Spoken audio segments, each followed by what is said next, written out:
ஹல்லேலூயா, ஹல்லேலூயா. கர்த்தருடைய நாமம் மகிமைப்படுவதாக. ஆமென். ஹல்லேலூயா. ஒரு அண்ணா அடிக்கடி ஒரு வார்த்தையை சொல்லுவாங்க, ஒன்று தரிசனம் உடையவர்களாக இருக்க வேண்டும், இல்லைன்னா தரிசனம் உடையவர்களோடு தோள் கொடுக்க வேண்டும். ஆமென். ஹல்லேலூயா. ஆமாம், நிறைய தரிசனம் என்பது எல்லாருக்கும் கொடுக்கப்படாத ஒன்று. யாரோ ஒருத்தருக்கு கொடுக்கப்படும். அவர்களோடு உதவி செய்கிறதும் அந்த தரிசனத்தை நிறைவேற்றுவதற்கான ஒரு ஊழியம்தான். ஆமென். ஹல்லேலூயா. அதே போல தான் எங்களுக்கு கர்த்தர் கொடுத்த தரிசனத்தில் எங்களோடு இணைந்த அநேக உதவிகள், அநேக வழிநடத்தில் கிரேஸ் ஃபவுண்டேஷன் ஊழியத்தில் இருக்கிற எல்லாரும், ஃபெலிக்ஸன் அவங்களுடைய தகப்பனார் எல்லாரும் செய்து கொண்டிருக்கிறாங்க. அதே போல் அவங்களுக்கு கொடுக்கப்பட்ட தரிசனத்திலையும் அவர்களோடு உடனா வேலை செய்வதற்கும் உதவி செய்வதற்கும் கர்த்தர் எங்களையும் பயன்படுத்தி கொண்டிருக்கிறாங்க. ஹல்லேலூயா, ஹல்லேலூயா. ஸோ இப்படியாக தான் கர்த்தர் எங்களை ஒன்றிணைத்து இப்படிப்பட்ட ஊழியங்களை எல்லாவற்றையும் தேவன் செய்து கொண்டிருக்கிறார். ஆமென். ஹல்லேலூயா. கர்த்தர் இன்னும் அதிகமாக செய்வாராக. ஸோ உங்கள்கிட்ட நானும் சொல்கிற ஒரு காரியம் என்னென்னா, ஒன்று நீங்கள் தரிசனம் உடையவர்களாக இருக்க வேண்டும், இல்லைனா தரிசனம் உடையவர்களோடு தோள் கொடுக்கிறவர்களாக இருக்க வேண்டும். ஆமென். ஊழியத்தில் இந்த ரெண்டையும் நம்ம சரியாக செஞ்சோம் அப்படின்னா எந்த ஒரு இடத்துலையும் நம்ம கீழே விழாதபடி நம்ம சரியாக நம்ம போய்கொண்டே இருப்போம். ஆமென். கர்த்தர் நல்லவர். கர்த்தர் பெரிய காரியங்களை செய்வாராக. இந்த நாளில் கூட என் அன்போடு அழைத்த ஃபெலிக்ஸனுக்காக, அவங்களுடைய தகப்பனாருக்காக, இந்த ஊழியத்தில் தோள் கொடுத்து நின்றிருக்கிற எல்லாருக்காக ஆண்டுக்கு நன்றி செலுத்துகிறேன். ஆமென். கர்த்தர் அவங்களை ஆசீர்வதிப்பாராக. அங்கே உட்கார்ந்துருக்கிற எல்லா கனம் பொருந்திய பரிசுத்தவான்கள் எல்லா ஊழியர்களுக்காகவும் நான் ஆண்டுக்கு நன்றி செலுத்துகிறேன். கர்த்தர் உங்களை ஆசீர்வதிப்பாராக. ஆமென். ஹல்லேலூயா. ஆமென். 2ஆம் ஜெப குறிப்புக்காக நம்ம ஜெபிக்க போகிறோம். நிறைய இன்னைக்கு ஒரு வார்த்தையை சொல்லுவாங்க. அதாவது இன்னைக்கு எல்லாரும் யூஸ் பண்ணுற வார்த்தையை எல்லாரும் யூஸ் பண்ணுறதுனால தான் இன்னைக்கு பிரச்சனையே, தெரியுமா? உங்களுக்கு ஒன்று புரியுதா? இன்னைக்கு ஒரிஜினல் மாதிரியே நிறைய காப்பி எழும்பிருச்சு, தெரியுமா? ஏன் ஒரு மாதிரி பார்க்கீங்க? நான் சொல்கிறது உண்மைன்னு சொல்கிறவங்க எத்தனை பேர் சொல்கிறீங்க? ஒரிஜினல் மாதிரியே நிறைய காப்பி எழும்பிருச்சு. ஆனால் காப்பி தான் ஒரிஜினல் தான். ஹல்லேலூயா. ஆப்பிள் ஃபோனு மாதிரி எத்தனை ஃபோன் எழும்பினாலும் ஆப்பிள் தான். புரியுதா நான் சொல்கிறது உங்களுக்கு? ஹல்லேலூயா. அப்போ இன்னைக்கு என்ன ஆச்சு அப்படின்னா, இன்னைக்கு நிறைய பேர் மற்றவங்க பேசுகிற ஒரு வார்த்தையே சொல்லி இன்னைக்கு பேசிட்டுங்க. அன்னைக்கு இதை ஏன் சொல்ல வர அப்படின்னா, 1000 பிரசங்கம் செய்யாத ஒரு வேலையை தேவ பிரசனம் செய்யும் அப்படின்னு சொல்லுவாங்க. அது உண்மைதானே, இல்லைன்னா சொல்லலை. ஆனால் இன்னைக்கு அதை புரிந்து கொள்றவர்கள் இன்னைக்கு அதை வேறு விதமாக புரிந்து கொண்டு வேறு விதமாக சொல்கிறாங்க. எப்படி தெரியுமா? அன்னைக்கு ஒரு மீட்டிங் போயிருக்கேன். ஒருத்தர் சொல்கிறாரு, பிரசங்கமே செய்யாத வேலையை பிரசனம் செய்யும், பிரசங்கம்லாம் ஒன்றுமே இல்லை அப்படிங்கிறாரு. அப்போ அங்கே இருக்கிற வாலிபர்கள், சின்ன பிள்ளைங்களாம், அப்போ ஆண்டவருடைய வார்த்தைலாம் முக்கியம் கிடையாது அப்படிங்கிற மாதிரி ஒரு கேள்வி இன்னைக்கு எழும்பி இன்னைக்கு தவறான உபதேசங்கள் இன்னைக்கு சபைக்குள்ள, இன்னைக்கு விசுவாசிகளுக்குள்ள போய்கிட்டு இருக்கு. நான் சொல்றது உண்மைன்னு சொல்றவங்க உண்மைதானா? நான் எதுவும் மாத்திலாம் சொல்லல பாஸ்டர், உண்மைதானே? அப்போ அந்த வார்த்தையை நம்ம எப்படி தெரியுமா சொல்லணும்? 1000 பிரசங்கத்திலையும் தேவ பிரசனம் இருக்கும்போது அந்த பிரசங்கம் கர்த்தருடைய வேலையை செய்யும். ஹல்லேலூயா. இன்னைக்கு அதுதான் அந்த ஒரிஜினல் சொல்கிற அந்த வார்த்தையை பிடிச்சிக்கிட்டு இந்த காப்பி அடிக்கிறவங்க டிஃப்ரெண்ட்டாக சொல்கிறதுனால தான் இன்னைக்கு கள்ள உபதேசங்கள் உள்ளே போய்கிட்டு இருக்கு. இன்னைக்கு நம்ம அதுக்காக நம்ம ஜெபிக்க போகிறோம். ஹல்லேலூயா. இசப்பா, அவங்களுக்கு அவங்கவுங்க கொடுக்கப்பட்ட கிருபைகளின்படி அவங்கவுங்கள நடத்துங்க. இசப்பா, யாரையும் காப்பி அடிக்கக்கூடாது. ஊழியத்தில் அவங்களுக்கு என்ன இருக்கோ அதை அவங்க செய்யணும். ஆமென். ஹல்லேலூயா. அதான் சொல்றேன், 1000 பிரசங்கம் செய்ய முடியாத ஒரு வேலை அப்படின்னா தேவ பிரசனம் செய்யும் அப்படின்னா அந்த தேவ பிரசனம் 1000 பிரசங்கத்துக்குள்ள இருக்கணும். நான் சொல்றது புரியுதாங்க? உண்மைதானே? நான் சொல்றது உங்களுக்கு புரியுதில்ல? ஹல்லேலூயா. 1000 பிரசங்கத்துக்குள்ள என்ன இருக்கணும்? ஹல்லேலூயா. நான் நல்லா பாட்டு படிக்கிறவனா இருக்கலாம், ஆனால் நான் பாட்டு படிக்கும்போது தெய்வ பிரசனம் இருக்கணும். நான் நல்லா ஜெபிக்கிறவனா இருக்கலாம், நான் ஜெபிக்கும் போது தெய்வ பிரசனம் இருக்கணும். நான் நல்லா காணிக்க கொடுக்கிறவனா இருக்கலாம். எந்த நாளும் தேவனுக்காக நான் எதை செய்தாலும் அது தேவ பிரசனத்தோடு செய்யும் போது அதனுடைய வேலைப்பாடுகள் ஒரு ஜெயத்தை கொடுக்கும். ஆமென். ஹல்லேலூயா. இப்போ நம்ம ஜெபிக்க போறோம். ஏசப்பா, நான் எந்த வேலை செஞ்சாலும் அந்த வேலையில ஒரு பிரசன்ஸை நான் ஃபீல் பண்ணணும். ஆமென். நல்லா இருக்கா அந்த ஜெப குறிப்பு? சொல்லுங்க பார்க்கலாம். நான் எந்த வேலை செஞ்சாலும் அந்த வேலையில ஒரு பிரசன்ஸை நான் ஃபீல் பண்ணணும். நான் பைபிள் படிக்கும்போது நல்லா கவனிங்க, நீங்க நார்மலா பைபிள் படிச்சீங்கன்னா 2 அதிகாரம் படிப்பீங்க, ஆனா தேவ பிரசனத்தோடு படிக்கும்போது 20 அதிகாரத்தை படிப்பீங்க. எத்தனை பேர் அதை ஃபீல் பண்ணியிருக்கிறீங்க? நான்லாம் ஃபீல் பண்ணியிருக்கிறேன். நார்மலாக முழங்கால போடுங்க, 10 நிமிஷம் கூட உங்களால் முழங்கால் போட முடியாது, உட்காந்துருவீங்க. ஆனால் தேவ பிரசனத்தோடு முழங்கால் போடுங்க, 20 மணி நேரம் கூட நான் நேர் முழங்கால் படிடுவீங்க. ஹல்லேலூயா. அந்த அனுபவத்தை ஃபீல் பண்ணவங்களுக்கு அது தெரியும். உண்மையா? நான் உண்மை தானே பேசுகிறேன், இல்லை தப்பாலாம் நான் எதுவும் பேசல. கண்ணை மூடலாமா? ஜெபிக்கலாமா? ஜெபிங்க பார்க்கலாம். ஏசப்பா, நான் எதை செய்தாலும் தேவ பிரசனத்தோடு நான் செய்யணும். உங்க பிரசனத்தோடு நான் செய்யணும். ஏசப்பா, காலா துடஹரபா ரெகதடே ரிகெரே துடகடபா லகதடா ருதடகடபா ரியாந்தனா ரிகெரே துடகரபா இன்னைக்கு நிறைய பேர் எல்லாத்தையும் நம்ம செய்யறோம், அதனால ஒரு ஜெயம் இருக்குன்னு சொல்லி இன்னைக்கு தேவ பிரசனம் இருக்கா இல்லையான்னு சொல்லி செக் பண்றதே கிடையாது. அவங்க இஷ்டத்துக்கு எல்லாத்தையும் செய்யறது. சிம்சோனுடைய வாழ்க்கையிலும் சிம்சோன் அப்படிதான் செய்கிறார். நியாயாதிபதிகள் 16வது அதிகாரத்தில் நம்ம வாசிக்கிறோம். 20வது வசனம் இப்படியாக சொல்லுகிறது, அவன் நித்திரை விட்டு விழித்து கர்த்தர் தன்னை விட்டு விலகினதை அறியாமல், கர்த்தர் தன்னை விட்டு விலகினதை அறியாமல். கொஞ்சம் ஜெபிங்க பார்க்கலாம் ப்ளீஸ். கொஞ்சம் கொஞ்சம் கொஞ்சம் கொஞ்சம் ப்ளீஸ், கொஞ்சம் ஒரு 5 நிமிஷம். கர்த்தர் தன்னை விட்டு விலகினதை அறியாமல். எனக்கு கர்த்தர் இந்த வசனத்தை ஞாபகப்படுத்த சொல்கிறார். கர்த்தர் தன்னை விட்டு விலகினதை அறியாமல், கர்த்தர் தன்னை விட்டு விலகினதை அறியாமல். இன்னைக்கு நிறைய பேர் தேவ பிரசனம் தன்னிடத்துல இல்ல அப்படிங்கறத அறியாம, தேவன் தான் கூட இல்ல அப்படிங்கறத அறியாம, அபிஷேகம் கூட இல்ல அப்படிங்கறத அறியாம இன்னைக்கு நிறைய காரியத்தை செஞ்சுக்கிட்டு இருக்காங்க. இன்னைக்கு அதனாலதான் ஊழியத்துல பிரச்சனை, குடும்பத்துல பிரச்சனை, சபையில பிரச்சனை, எழுப்புதல் தடையாகி கொண்டிருக்கிறது. இப்போ நம்ம ஜெபிக்க போறோம். அப்பா, ஒரு நாளும் அப்பா நீங்க இல்லாம நான் எந்த ஒரு காரியத்தை செய்யக்கூடாது. அதற்கு முன்பதாக செஞ்சிருக்கலாம், அது போலியான ஜெயம். ஆனா தேவ பிரசனம் இருந்தால் மாத்திரமே நித்திய நித்திய ஜெயத்தை பெற்றுக்கொள்ள முடியும். உண்மையா உணர்ந்தவர்கள் கண்களை மூடி வைராக்கியமா ஜெபிக்கிற நேரத்துல அதே பிரசனம் இப்ப மறுபடி கர்த்தர் கொடுக்கிறா. பெற்றுக்கொள்ளுங்க, அந்த மகிமையை பெற்றுக்கொள்ளுங்க.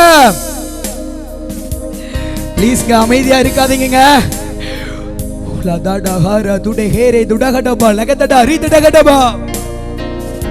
தேவ பிரசனம் செய்யணும். நீங்க ஜெபிக்கும் போது பிரசனம் உங்களை பார்த்து சொல்லணும். பிரதர், உங்க பக்கத்துல வந்தாலே ஒரு பிரசன்ஸா இருக்கு பிரதர். நீங்க 2 நிமிஷம் ஜெபிச்சாலே சொல்லணும், 2 நிமிஷம் ஜெபத்துல நான் ஒரு பிரசன்ஸை ஃபீல் பண்றேன் சொல்றாங்களா நம்மள பார்த்து. இன்னைக்கு 3 மணி நேரம் பிரசங்கம் கொடுக்கறாங்க, ஆனா உப்பு சப்பு இல்லாம இருக்கு, ஒண்ணு இல்லாம இருக்கு. ஏன்? தேவ பிரசனம் இல்ல. பரிசுத்த ஆவியானவர் தன்னை விட்டு விலகினதை அறியாமல், எனக்கு திறமை இருக்கு, எனக்கு திராணி இருக்கு, எனக்கு பைபிள் தெரியும், எனக்கு எல்லாம் தெரியும் சொல்லி என்னத்தனாலும் பேசலாம். ஆனா தேவ பிரசனம் இல்லனா உயிர் மூச்சு பெற்றுக்கொள்ள முடியாது. புரிந்தவர்கள் அந்த பிரசனத்துக்குள்ள என்னை நிரப்புங்க. வாயை மூடிட்டு இருக்காதீங்க, ஜெபிங்க. வெளிப்படத்துல இருந்து கர்த்தருடைய வார்த்தை தானே வருது, நான் வேற எதுவும் வார்த்தையை சொல்லலையே. ஜெபிங்கப்பா ப்ளீஸ். ஐயா ஜெபிங்க, ஊழியத்தில் உள்ளவங்க ஜெபிங்க. நம்ம ஊழியத்துல, நம்ம சபையில நம்மளுடைய எல்லா காரியத்திலும் தேவ பிரசனம் இருக்கணும்.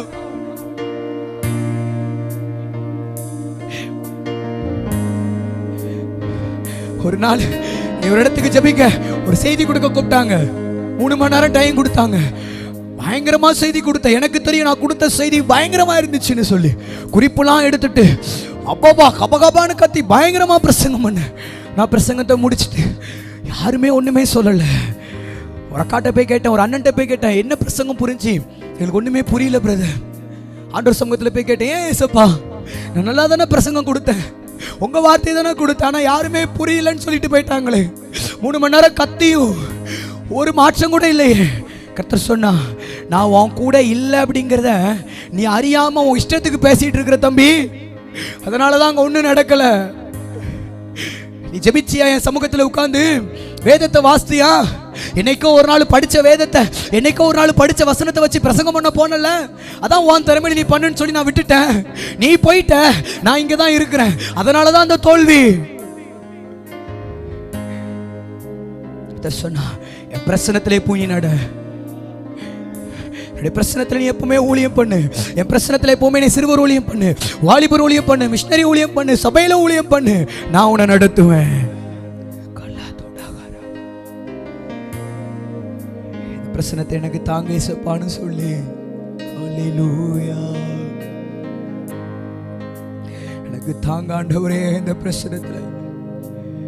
ஊரிதலகர துடகரபா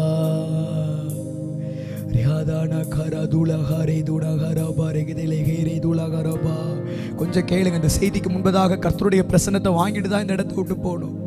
கேளுங்க, அந்த பிரசன்னத்தை எனக்கு தாங்கப்பா. ஹல்லேலூயா. ரிகலதுடா ஷதலஹரபா ரகதல ருகலேதுனஹரபா ரகதடஹேரேதுடகடபா ஓரியாந்தனா ருகலதுடா ஷதடஹரபா ரகதேலேனஹேரே பெரியாந்தனா ஓரியாத லுகலதுடா ஷதலஹரபா ரியாதேரேகே ரிகலேதுடஹரபா.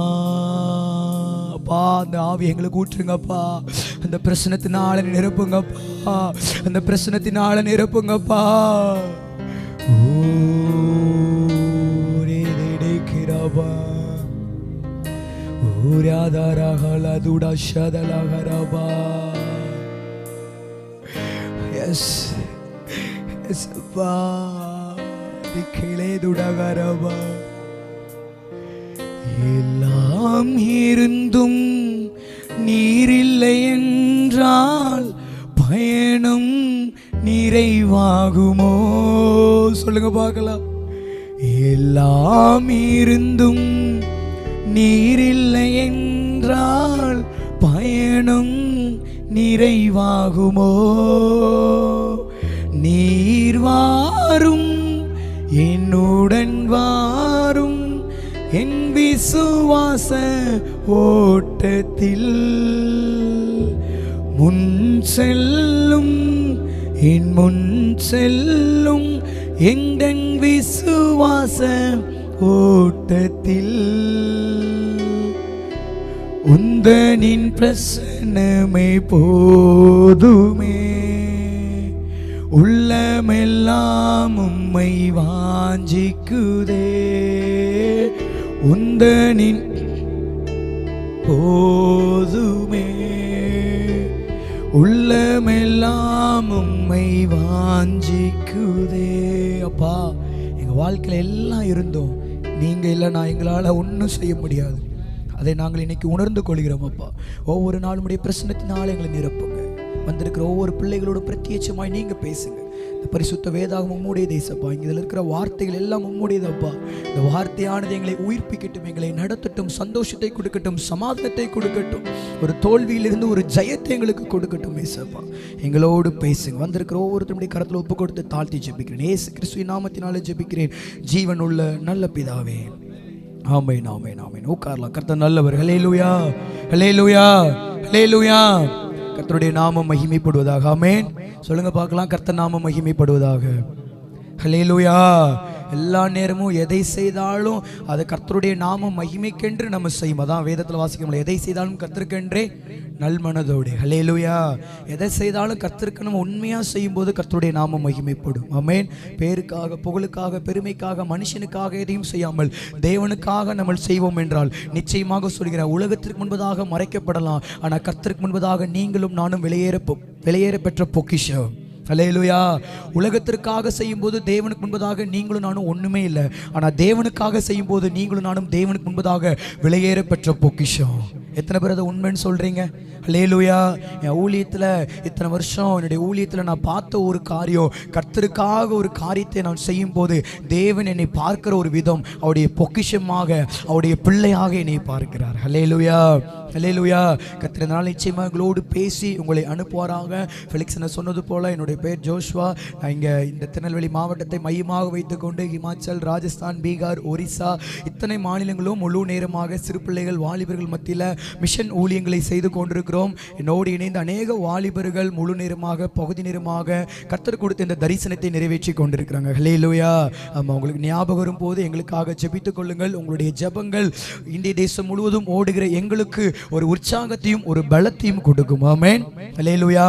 ஆமாம், எங்களுடைய தரிசனமே கோ டெல் ஆக்ட், அதாவது செல்லணும், சொல்லணும், செயல்படணும் என்ற ஒரு மேலான கர்த்தர் கொடுத்த வார்த்தையை பிடித்துக்கொண்டு இந்த ஊழியத்தை செய்து கொண்டிருக்கிறோம். அநேகமான வைராக்கியமான பெனேகாசை உருவாக்க வேண்டும், கர்த்தருக்கான வைராக்கியமாக எழுங்கிற பவுலை உருவாக்க வேண்டும் என்ற ஒரு வைராக்கியமான ஒரு தரிசனத்தை பிடித்து கொண்டுதான் நாங்கள் ஓடிக்கொண்டிருக்கிறோம். அநேக வாலிபர்களை உருவாக்கி அவங்க ஊழியம் பண்ணக்கூடாது, உருப்படியாக பண்ணணும். ஹல்லேலூயா.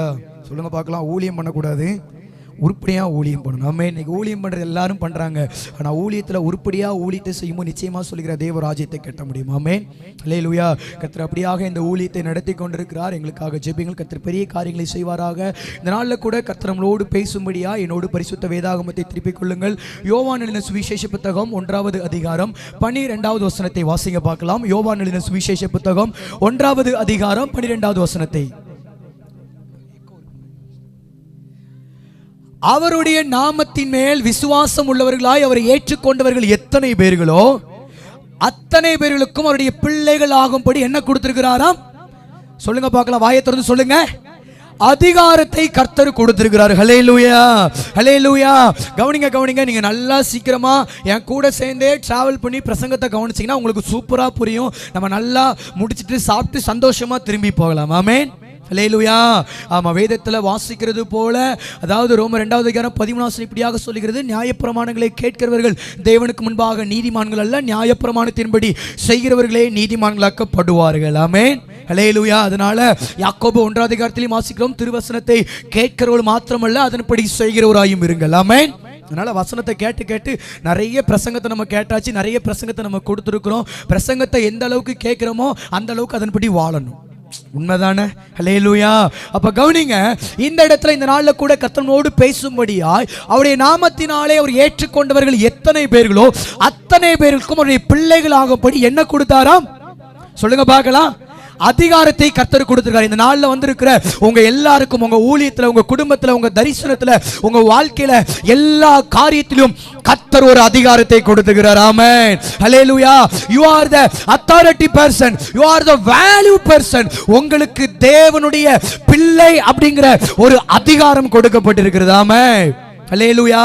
ஒரு நாள் உங்களை நீங்க தாழ்வா நினைக்காதீங்க, ஒரு நாள் உங்களை தரைக்குறைவா நினைக்காதீங்க. ஐயோ நான் ஒண்ணு இல்ல, என்னால இந்த ஊழியத்தை செய்ய முடியாது, என்னால ஜெபிக்க முடியாது, என்னால பரிசுத்தமா வாழ முடியாது, என்னால தேவனுக்காக வைராக்கியமா வாழ முடியாதுன்னு சொல்லி ஒரு நாள் நினைக்காதீங்க. நீங்க அவருடைய பிள்ளைகள் என்கிற அதிகாரத்தை கர்த்தர் நீங்கள் பிறப்பதற்கு முன்னமே கர்த்தர் உங்களுக்கு கொடுத்திருக்கிறார். ஹல்லேலூயா. அதான் வேதத்துல வாசிக்கிறோமே, தாயின் கருவுல உருவாவதற்கு முன்னமே. நீங்க பிறந்ததுக்கு அப்புறம் அதிகாரம் கொடுக்கப்படலங்க. கர்த்தருடைய விசேஷம் என்ன தெரியுமா? பிறக்கிறதுக்கு முன்னாடி அதிகாரத்தை கர்த்தர் கொடுத்திருக்கிறார். ஹல்லேலூயா. அதான் வேதத்துல வாசிக்கிறோம்ல, நீங்கள் என்னை தெரிந்து கொள்ளவில்லை, நான் உங்களை தெரிந்து கொண்டேன். ஹல்லேலூயா. இன்னைக்கு அதிகாரம் நம்மளுக்கு கொடுக்கப்பட்டிருக்குது. ஏன் நமக்கு அதிகாரம் கொடுக்கப்பட்டிருக்கு? அதிகாரத்தை நம்ம மறந்தால் நமக்கு என்ன நடக்கும் அப்படின்னு சொல்லி தான் நம்ம பார்க்க போறோம். சொல்லுங்க பார்க்கலாம். ஏன் நமக்கு அதிகாரம் கொடுக்கப்பட்டிருக்கு? சொல்லுங்க. அதிகாரத்தை மறந்தால் நம்மளுக்கு என்ன நடக்கும்? அதுதான் இன்னைக்கு நம்ம பார்க்க போறோம். ஹல்லேலூயா.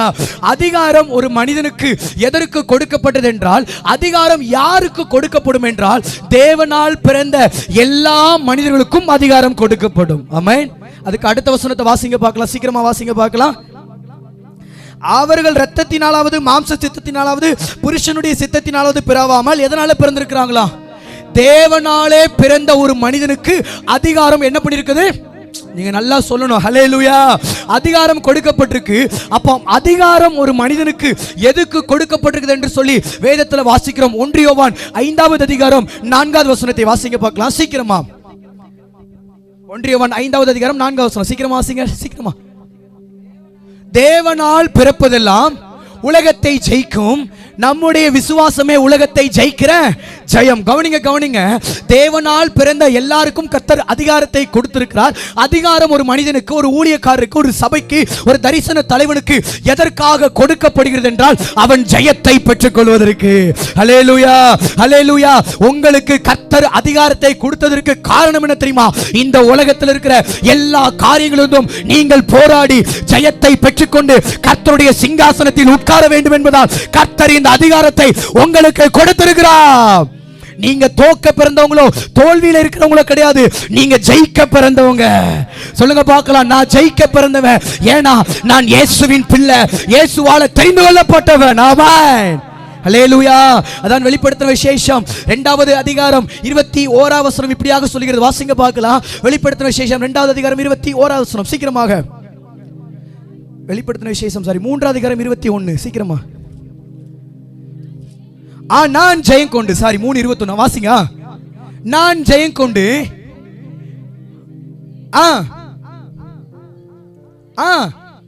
கவனிங்க. இப்ப வாசிங்க பார்க்கலாம். ஜெயம் கொள்ளுகிறவன் எவனோ? சொல்லுங்க பார்க்கலாம். ஜெயம் கொள்ளுகிறவன் எவனோ அவன் என்னுடைய சிங்காசனத்தில். கரங்களை தட்டி கர்த்தருடைய நாமத்தை மகிமைப்படுத்துங்க பார்க்கலாம். தேவனால் பிறந்த எல்லாருக்கும் அதிகாரம் கொடுக்கப்பட்டிருக்கிறது. அதிகாரம் எதற்காக கொடுக்கப்பட்டது என்றால் உலகத்தில் ஜெயத்தை பெற்றுக் கொள்வதற்காக. ஜெயம் என்ன செய்ய வேண்டும் என்றால் பரலோக ராஜ்யத்தில் போகும்போது கர்த்தருடைய சிங்காசனத்தில் உட்கார வைக்கும். ஆமென், ஹல்லேலூயா. ஒரு மாதிரி உட்காராதீங்க. நான் இப்பவும் சொல்றேன், உங்க முன்பதாக நீ தாழ்த்துகிறேன்னு சொல்றேன். அபிஷேகம் பண்ணப்பட்டவனா உங்க முன்பதாக நிற்கிறேன். ஆமென், ஹல்லேலூயா. ஆமா, வயசுல வேணா சின்னவனா இருக்கலாம், ஆனா ஒவ்வொரு நாளும் பல மாநிலங்களுக்கு, பல தேசங்களுக்கு, பல ஊர்களுக்கு கர்த்தர் அழைத்து கொண்டு போறார். ஆமென். இதை ஏன் சொல்றேன்னா, நான் உங்க முன்பதாக நீ தாழ்த்துறேன், கர்த்தருடைய ஊழியக்காரனா நிற்கிறேன். தயவு செஞ்சு தெய்வ பிரசங்கத்தை கேளுங்க. ஹல்லேலூயா, ஹல்லேலூயா. கவனிங்க பார்க்கலாம். அப்போ அதிகாரம் எதற்கு கொடுக்கப்பட்டிருக்கு? ஜெயத்தை பெற்றுக்கொள்வதற்காக. அப்போ அதிகாரம் எனக்கு கொடுக்கப்பட்டும் ஏன் என்னால எந்த ஒரு காரியத்தையும் செய்ய முடியவில்லை என்றால், முதலாவது இந்த அதிகாரம் நமக்கு கர்த்தர் கொடுத்திருக்கிறார். இந்த அதிகாரத்தை பிசாசு நம்மளுக்கு மறக்க வைப்பான். சொல்லுங்க பார்க்கலாம். நம்மளுக்கு மறக்க வைப்பான். நம்ம மேல இருக்கிற வேல்யூ, நம்ம மேல இருக்கிற தரிசனம், நம்ம மேல இருக்கிற அழைப்பு, நம்ம மேல இருக்கிற ஞானஸ்நானத்தின் மகிமை, அபிஷேகத்தின் மகிமை, சபையின் மகிமை, ஊழியத்தின் மகிமை, எல்லாவற்றையும் என்ன தெரியுமா பண்ணுவான்? பிசாசு மறக்க வைக்கிறதுனால தான் இன்னைக்கு நிறைய காரியங்களை உங்களால ஜெயத்தை பெற்றுக்கொள்ள முடியல. இன்னைக்கு நிறைய பேருக்கு பிரச்சனை என்ன தெரியுமா? நான் அபிஷேகம் பண்ணப்பட்டேன், நான் தீர்க்க தரிசனம் உரைக்கிறேன், நான் ஊழியக்கார பிள்ளை தான், நான் ஊழியக்காரி பிள்ளை தான், நான் நல்லா ஊழியம் பண்றேன், நல்லா ஜெபிக்கிறேன், முழங்கால் படிக்கிறேன், பாட்டு பாடுறேன், எல்லாமே செய்றேனே, ஆனால் ஏன் என்னால இந்த காரியத்தில் ஒரு ஜெயத்தை பெற்றுக்கொள்ள முடியவில்லை? ரீசன், நீ யார் என்பதை பிசாசு உனக்கே தெரியாம உன்னை மறக்க வச்சிட்டு இருக்கிறதுனால தான் உன்னால ஜெயத்தை பெற்றுக்கொள்ள முடியல. எத்தனை பேர் உண்மைன்னு சொல்றீங்க? ஹல்லேலூயா. அதான் லூக்காளின சுவிசேஷ புத்தகம் 15வது அதிகாரம் 12வது வசனத்தை வாசிங்க பார்க்கலாம். லூக்காளின சுவிசேஷ புத்தகம் 15வது அதிகாரம் 12வது வசனம். சீக்கிரமா வாசிங்க பார்க்கலாம். 15, 12. அவர்களில் இளையவன் தகப்பனை நோக்கி, 13வது வசனத்தை வாசிங்க. சில நாளைக்கு பின்பு இளைய மகன் எல்லாவற்றையும் எடுத்துக்கொண்டு தூர தேசத்துக்கு, கவனிங்க கவனிங்க கவனிங்க கவனிங்க, தன் மேல இருக்கிற அதிகாரம், தன் மேல இருக்கிற தரிசனம், தன் மேல இருக்கிற வேல்யூ, தன் மேல இருக்கிற அத்தாரிட்டி ஒரு மனிதனுக்கு மறக்கப்படுமானால், அந்த மனிதன் முதலாவது செய்கிற காரியம் என்ன தெரியுமா? அவன் தேவ சமூகத்தை விட்டு தூரம் போவான். நான் சொல்றது புரியுதா உங்களுக்கு?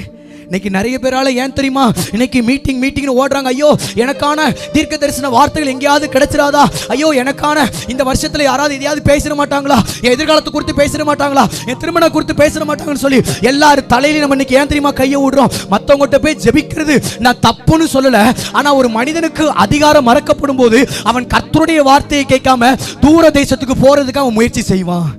நான் சொல்றது புரியுதா? உண்மைன்னு சொல்றவங்க ஹல்லேலூயா.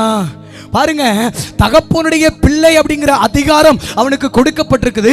தகப்பனுடைய சொத்துக்கள் எல்லாம் அவனுக்கு கொடுக்கப்பட்டிருக்கிறது. எல்லாம் அவனுக்கு இருந்தும் அவன் என்ன பண்றான்? ஐயோ, என்னுடைய வேல்யூ என்னன்னு எனக்கு தெரியல, எனக்கு இந்த சொத்து தான் பெருசா தெரியுது, எனக்கு இந்த பணம் தான் பெருசா தெரியுது, எனக்கு இந்த புகழ் தான் பெருசா தெரியுதுன்னு சொல்லி அவன் எல்லாவற்றையும் எடுத்துக்கொண்டு தூரமா போறான். நம்ம போகிறது சும்மாலாம் போக மாட்டோம். பார்த்துருக்கிறீங்களா? ஏசப்பாட்டை பேசி ஐஸ் பண்ணி அவர்கிட்ட எல்லாத்தையும் வாங்கிட்டு தான் அவர்கிட்ட தூரமாக போவோம். இன்னைக்கு நிறைய நேரம் அப்படி தான் நம்ம பண்ணிட்டு இருக்கிறோம். அதான் நியாயாதிபதிகளில் நம்ம வாசிக்கிறோம். அதில் வாசிக்கும் போது ஆண்டவர் சொல்றாரு, ஜனங்களை பார்த்து, ஜனங்கள் மறுபடியும் தேவனுக்கு விரோதமான காரியங்களை செய்யும்போது கர்த்தர் சொல்றார், எப்பா, உங்களை அவங்களுக்கு முன்பதாக இவங்களுக்கு முன்பதாக எல்லாத்தையும் நான் ரச்சிச்சேனப்பா, உங்களுக்கு விடுதலையாக கொடுத்தேனப்பா, ஆனால் மறுபடியும் எனக்கு விரோதமான காரியங்களை இங்கே செய்கிறீங்களேப்பா, ஏன் கர்த்தர் இப்படி சொல்றாரு? அப்போ நீ கேட்ட உடனே, நீ என்னை பார்த்து நோக்கி கூப்பிட்ட உடனே உனக்கு எல்லாத்தையும் நான் கொடுத்துட்றேன்.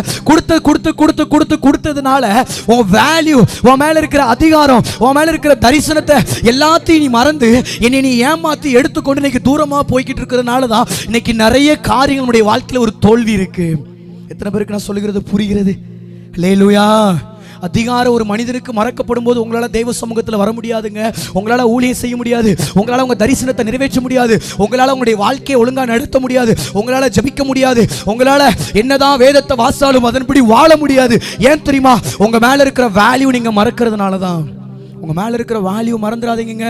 நீங்கள் சும்மா அப்படியோ 5க்கும் 10க்கும் சும்மா காசு கொடுத்து வாங்கின சாதாரணமான பொருட்கள் கிடையாது. அவருடைய ரத்தத்தினால கழுவப்பட்டு, சிந்தப்பட்டு, அடிக்கப்பட்டு, குற்றமில்லாத ஆடுகளாகிய அவருடைய ரத்தத்தினால கழுவப்பட்டு மீட்கப்பட்ட விலையேறப்பட்ட பொக்கிஷமா நீங்க இருக்கிறீங்க. ஆமென். வேதாதானங்க நம்மளுக்கு சொல்லுகிறது. ஹல்லேலூயா. வாசிங்க பார்க்கலாம். எபிரேயர் புத்தகம் எடுத்து வாசிங்க பார்க்கலாம் சீக்கிரமாக. எபிரேயர் வாசிங்க. சரி, 1 பேதுரு 1வது அதிகாரம் 19வது வசனத்தை வாசிங்க பார்க்கலாம். 1 பேதுரு 1வது அதிகாரம் 19வது வசனம் சீக்கிரமாக.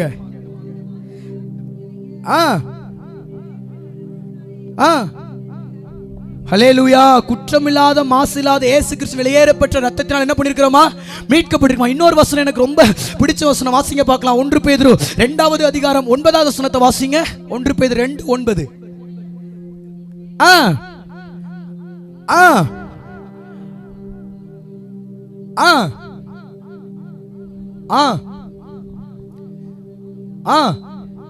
பரிசுத்த ஜாதியும் அவருடைய சொந்த ஜனங்களாகவும் நீங்களும் நானும் இருக்கிறோம். ஹல்லேலூயா.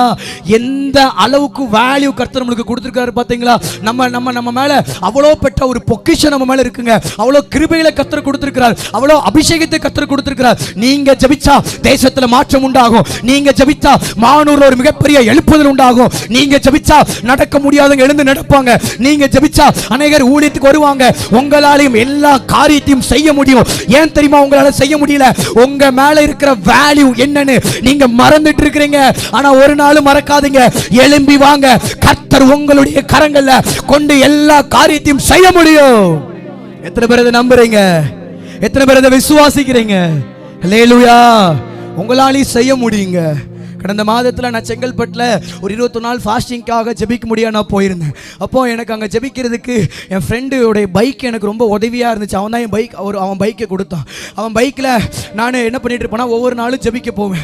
ஜெபிக்க போகும்போது போகிறதுக்கு முன்னாடி ஒரு டீ கடையில் டீ குடிச்சிட்டு போவேன். ஏன்னா ஃபாஸ்டிங் இருக்கணும். டீ குடிச்சிட்டு ஒரு ஃப்ளாஸ்கில் டீ வாங்கிட்டு என்ன பண்ணுவேன், நான் ஜெபிக்கிறதுக்கு போகிறதுக்கு வழக்கம் உண்டு. அப்போது ஒவ்வொரு நாளும் அந்த கடைக்கு போவேன். அந்த கடைக்காரனை மதிக்கவே மாட்டான். என்ன பண்ண மாட்டான்? ஒரு மாதிரி பார்க்காதீங்க, இவ்வளோ நேரம் நீங்கள் கொடுக்குற பிரசங்கம் எனக்கு உண்மையாகவே புரியுது பிரதர் அப்படின்னு சொல்கிறவங்க அல்ல சொல்லுங்க பார்க்கலாம். போய் சொன்னீங்கன்னா எனக்கு தூங்கும்போது மட்டும் கண்ணு தெரியாமல் போயிடும். ஹல்லேலூயா. புரியுதா? ஆமென். கர்த்தர் நல்லவர். ஹல்லேலூயா. ஆமாம், கவனிங்க. அப்போ நான் டீ குடிக்கிறதுக்காக அந்த டீ கடைக்கு போவேன். அது வந்து ஹிந்திக்காரன் டீ கடை. இனி ஆனால் டீ சூப்பராக இருக்கும். ஆனால் இனி ஒரு நாளும் மதிக்க மாட்டான். நான் டீ சொல்லுவேன், எல்லாருக்கும் கொடுத்துட்டு ஒரு 3 நிமிஷம் கழிச்சு எனக்கு கொண்டு வருவான்.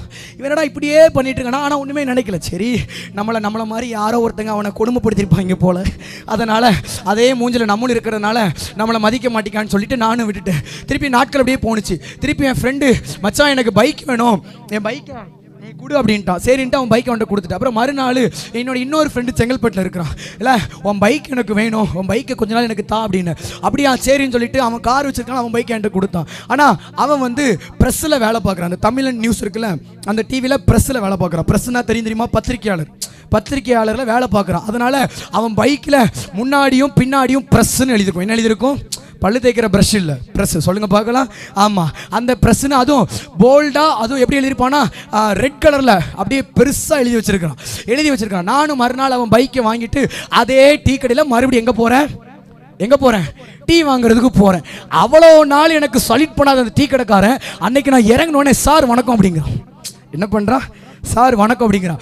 நான் இறங்கி உள்ளே போன உடனே என் ஃப்ளாஸ்கை கையில் வச்சுருக்கிறேன். சார் எப்பவுமே டீ தான் வாங்குவேன்னு சொல்லி என் ஃப்ளாஸ்கை அவனே கொண்டு வந்து இஞ்சி டீயா, மசாலா டீயா, நார்மல் டீயான்னு கேட்குறான்.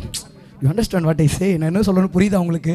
அவ்வளோ நாள் என்னை மதிக்காதவன் இப்போ என்னை மதிக்கிறான். இது என்னடா கொடுமையாக இருக்குது. இவ்வளோ நாள் நம்மளை கண்டாலே டீ கூட ஒழுங்காக போட மாட்டான். இன்றைக்கி மசாலா டீ வேணுமா, இஞ்சி டீ வேணுமா, நார்மல் டீ வேணுமான்னு கேட்குறானே, என்ன அர்த்தம் அப்படின்னு சொல்லி நானும் சுற்றி முளைச்சி பார்க்குறேன். ஒன்றுமே இல்லை. அதுக்கப்புறம் தான் தெரியுது பைக்கில் என்ன எழுதியிருக்கு?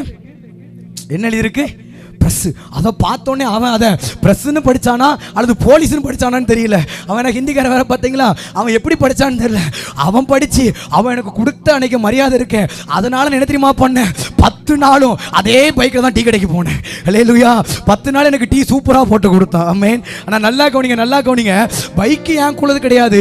ப்ரெஸ்ஸில் நான் வேலை பார்க்கல, எதுவுமே எனக்கு இல்லை. ஆனால் அந்த பைக்கில் நான் உட்கார்ந்த உடனே எனக்கு கிடைச்ச மரியாதை வேற. உலகத்தில் வேற ஒருத்த வேலை பார்க்கும்போது அந்த பைக்கில் நான் போகும்போது எனக்கு அவ்வளோ மரியாதை கிடைக்கினா, உலகத்தினுடைய ராஜா நம்முடைய கர்த்தராகிய இயேசு கிறிஸ்து அவருடைய நாமத்தை சுதந்திரித்துக் கொண்டிருக்கிற நாம அதை மறக்காம அதை பிடிச்சிட்டு வைராக்கியமா எல்லா இடத்துக்கும் போகும்போது நம்மளுக்கு ஒரு மகிமை, நம்மளுக்கு ஒரு கனம், நம்மளுக்கு ஒரு ஜெயம் உண்டாகும். ஆமென். இன்னைக்கு அதை மறந்து போய் கிடக்கிறதுனால தான் இன்னும் நிறைய பேர் நம்மளை மதிக்க மாட்டேங்க. உங்களுக்கு தெரியுதா? உங்களை நிறைய பேர் உங்களை கனப்படுத்த மாட்டேங்காங்க, உங்களை மதிக்க மாட்டேங்காங்க, உங்களை ஏளனமாக பேசுகிறாங்க, உங்களை தூஷித்து பேசுகிறாங்க, உங்களை குறை சொல்கிறாங்க. காரணம் என்ன தெரியுமா? உங்கள் மேலே இருக்கிற வேல்யூ என்னன்னு உங்களுக்கே தெரியாமல் இருக்கிறனால தான். ஃபஸ்ட்டு உங்கள் மேலே இருக்கிற வேல்யூன்னு உங்களுக்கு தெரியணும். ஹல்லேலூயா. நினைச்சு பாருங்க. ரட்சிக்கப்பட்ட புதுசுல அதான் சொன்னல, ரட்சிக்கப்பட்ட புதுசுல வைராக்கியமா ஜெபம் பண்ணீங்க, ஞாபகம் இருக்கா? ரட்சிக்கப்பட்ட புதுசுல வைராக்கியமா கண்ணீரை சிந்துவீங்க, ஞாபகம் இருக்கா? முழங்கால் படிட்டீங்கன்னா 2 மணி நேரமாவது குறைஞ்சது முழங்கால் போடுவீங்க, ஞாபகம் இருக்கா? அப்படி இருந்த நீங்க தான் சின்னதா பிரச்சனையை பார்த்த உடனே சோர்ந்து போய் உட்கார்ந்துட்டு இருக்கீங்க. சோர்ந்து போகாதீங்க, எழும்பி வாங்க. கொடுக்கப்பட்ட அதிகாரத்தினுடைய வேல்யூ இன்னும் குறையாம அப்படிதான் இருக்கு. நீங்க எடுத்து பயன்பெற்று பழகிட்டீங்கன்னா மறுபடி ஜெயம், மறுபடி ஜெயம். வனாந்தரம் இல்ல, வனாந்தரம் இல்ல, ஒரு ஊற்றை கர்த்தர் கொடுக்க போகிறார். எத்தனை பேர் நம்புறீங்க? ஹல்லேலூயா, ஹல்லேலூயா.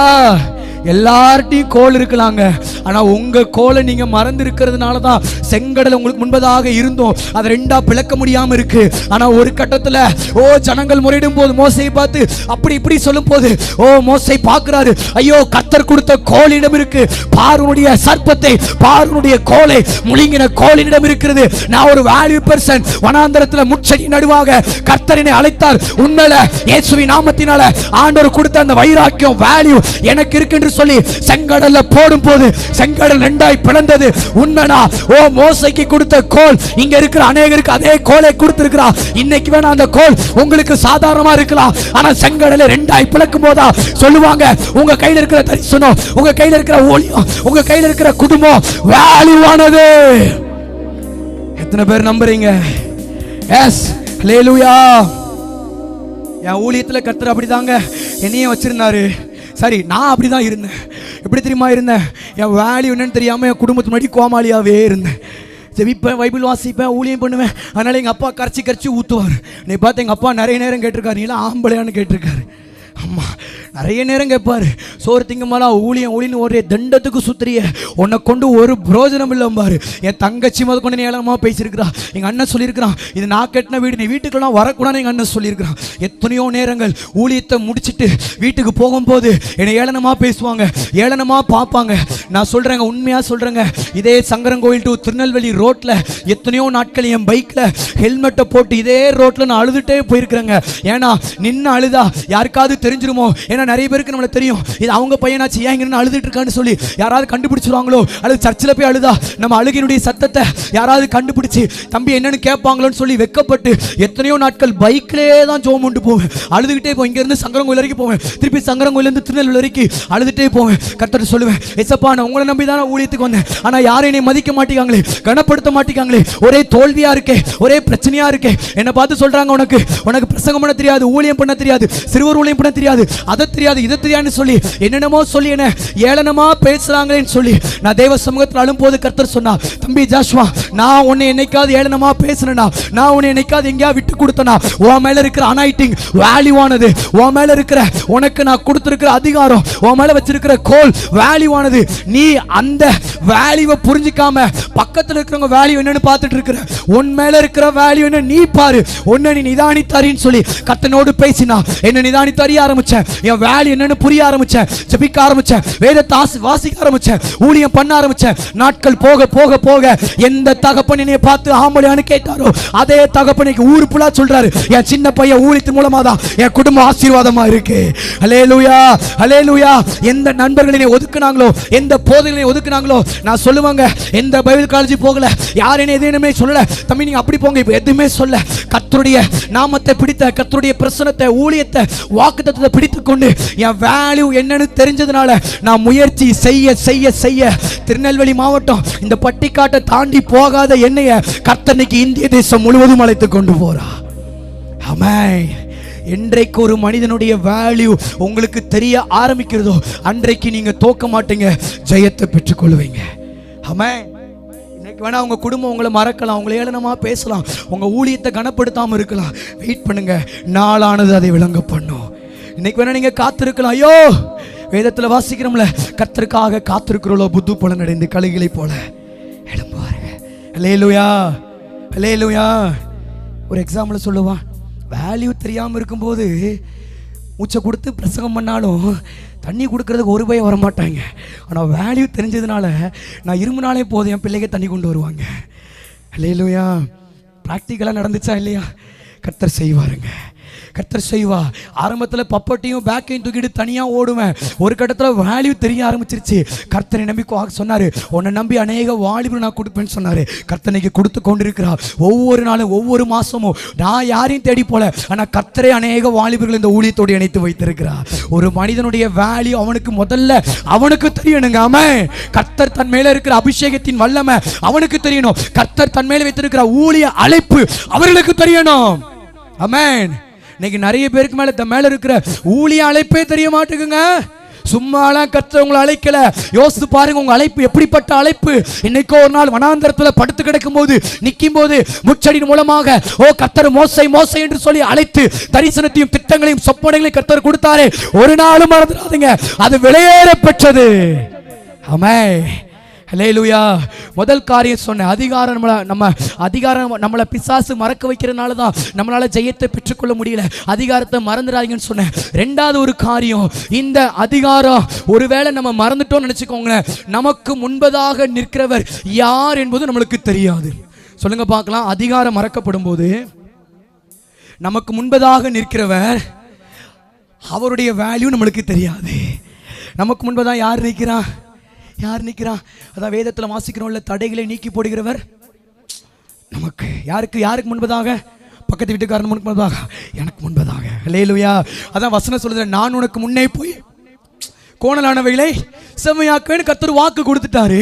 ஆனாலும் ஏன் நம்ம போறதுக்கு யோசிக்கிறோம் அப்படின்னா, அவருடைய வேல்யூ என்ன நம்மளுக்கு தெரியாம இருக்கிறதுனால தான் நம்ம போறதுக்கு யோசிக்கிறோம். ஆனா அவருடைய வேல்யூ என்ன நம்மளுக்கு தெரிஞ்சிருச்சுன்னு நினைச்சுக்கோங்களேன், அந்த பாதைகள் கோணலானவைகளா இருந்தா கூட அவர் செவ்வையாக மாற்றுவா. எத்தனை பேர் உண்மைன்னு சொல்றீங்க? எத்தனை பேர் கூட கர்த்தர் என் கூட உண்மையாவே பேசிட்டு இருக்கிறார் அப்படி சொல்ல முடியும்? ஹல்லேலூயா.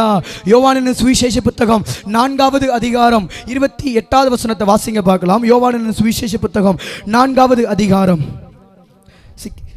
அப்பொழுது அந்த ஸ்திரீ தன் குடத்தை வைத்துவிட்டு ஊருக்குள்ளே போய் ஜனங்களை நோக்கி, கொஞ்சம் காலம் மட்டும். அப்பொழுது அந்த ஸ்திரீ தன் குடத்தை வைத்துவிட்டு ஊருக்குள்ளே போய் ஜனங்களை கவனிங்க. யோவானின் சுவிசேஷ புத்தகத்தில் இந்த 4வது அதிகாரத்தில் நீங்கள் வாசித்து பார்ப்பீர்கள் என்றால் இதில் ஒரு ஆழமான ஒரு சத்தியம் இருக்கிறது. அதில் நீங்கள் வாசிக்கும் போது 4வது அதிகாரம் 8வது வசனத்தில் இருந்து 27வது வசனம் வரைக்கும் வாசிங்கன்னா, இயேசு இருக்கிறாரு. அந்த இடத்துல ஒரு சமாரிய ஸ்திரீ தண்ணி எடுக்கிறதுக்காக வராங்க. கவனிங்க. அங்க 2 பேருக்கு ஒரு கான்வர்சேஷன் நடந்துட்டு இருக்கு. என்ன நடந்துட்டு இருக்கு? ஒரு பேச்சுவார்த்தை நடந்துட்டு இருக்கு. கர்த்தர் நிறைய காரியங்களை சமாரிய ஸ்திரீட்ட சொல்றாங்க. சமாரிய ஸ்திரீயும் நிறைய காரியங்கள், அந்த பெண்ணும் ஆண்டவர்ட்ட நிறைய கேள்விகளை கேட்கிறாங்க. அவளுடைய கேள்விகளுக்கு அவள் பதிலை பெற்றுக்கொள்ளும்படியாக, அவள் புரிந்து கொள்ளும்படியாக கர்த்தர் நிறைய காரியங்களை அவளுக்கு சொல்லி கொடுக்கிறார். நல்லா கவனிங்க. அதுல இருக்கிற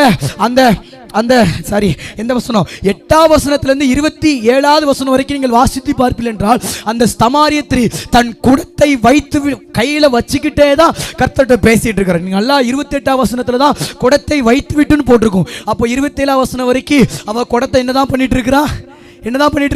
கையிலையோ இடுப்புலையோ எங்கேயோ ஒரு இடத்துல வச்சுக்கிட்டு தான் பேசிட்டு இருக்கா. ஒரு வேளை வச்சுட்டு பேசலாம், தலைக்கு மேலே வச்சிருக்கலாம், இடுப்பு மேலே வச்சிருக்கலாம், எப்படினாலும் வச்சிருக்கலாம். அது நமக்கு தெரியாது. நான் அந்த சப்ஜெக்ட்டுக்கு வரல. நான் வச்சிருக்கலாம் அப்படின்னு சொல்லி தான் நான் சொல்ல வரேன். சரியா? நீங்க உடனே ஜாஷுவா பிரதர் கள்ள உபதேசத்தை பிரசங்கம் பண்ணான்னு சொல்லி கள்ள விட்டு அடிச்சிடாதீங்க. ஹல்லேலூயா. ஆமா, கர்த்தருடைய பிள்ளையா ஆண்டவர்ட்ட சொல்லி ஜெபிக்கும் போது சொன்னேன், கடைசி வரைக்கும் என் உயிர் மூச்சு இருக்கிற வரைக்கும் உங்க சித்தத்தை மாத்திரம் தான் நான் ஊழியத்தில் செய்யணும்.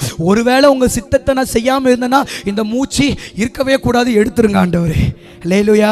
கர்த்தருடைய சித்தத்தை செய்யாம ஊழியம் பண்றதுக்கு ஊழியம் பண்ணாம இருக்கலாம். ஆமென். சொல்றது புரியுதா? ஹல்லேலூயா. அப்போ கர்த்தர் நல்லா கவனிங்க. 27வது வசனம் வரைக்கும் அந்த சமாரிய ஸ்திரீ தன் குடத்தை வைத்து விட்டு தான் யார்கிட்ட பேசுறாங்க? கர்த்தர்ட்ட பேசுறாங்க. ஏன்னா அதுவரைக்கும் தனக்கு முன்பதாக நிற்கிறவர் யார் என்பதை அவர்கள் விளங்கி கொள்ளல, புரிந்து கொள்ள முடியல.